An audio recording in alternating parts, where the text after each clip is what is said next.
এর যে দায়িত্ব সেখানেও আপনি ছিলেন না, অন্যান্যরা প্রার্থীরা ছিল। আপনার চেনা মাঠ, যে মাঠে আপনি বছর ধরে ঘুরে বেরিয়েছেন, খেলে বেরিয়েছেন, সেই মেদিনীপুর মাঠে আপনাকে খেলতে দেওয়া হলো না, পাঠিয়ে দেওয়া হলো একেবারে অচেনা দুর্গ বা দুর্গাপুরের মাঠে। কোথাও কি এর পেছনে কোনো অঙ্গুলি হেলনের? এই নিয়ে অনেক কথাবার্তা হয়েছে, আপনারা চর্চা করেছেন, আপনারা এখানে প্যানেলে বসে অনেকে চর্চা করেছেন, মতামত রেখেছেন। অনেক রাজনীতির বোদ্ধা দূরদর্শী মানুষ আছেন বাংলায়, বহু বছর বাংলার রাজনীতিকে দেখছেন, বিজেপিকে দেখছেন, অন্য পার্টিকে, তারা তাদের মতামত দিয়েছেন। আমিও বলেছি যে এটা ফেয়ার ছিল না এই সিলেকশনটা, আমি নাও বলেছিলাম পার্টিকে। তারপরে পার্টির নির্দেশে আমি তো রাজনীতি ছেড়ে দিতে চেয়েছিলাম, যারা আমাদের পার্টি তাদের বলেছিলেন, তারা বললেন যে না, আপনি যতদিন পার্টিতে আছেন পার্টির নির্দেশ মেনেই থাকুন। আমি করেছি, আমার প্রয়াস, চেষ্টায় কোনো ত্রুটি ছিল না, আপনারা দেখেছেন। তারপরে যেটা হওয়ার সেটাই হয়েছে।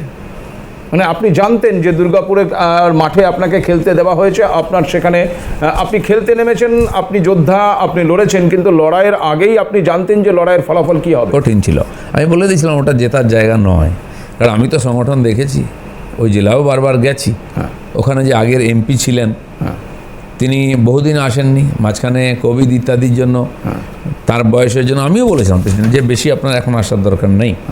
তো তার কারণে একটা সেটব্যাক হয়েছে, সাংগঠনিক দুর্বলতা।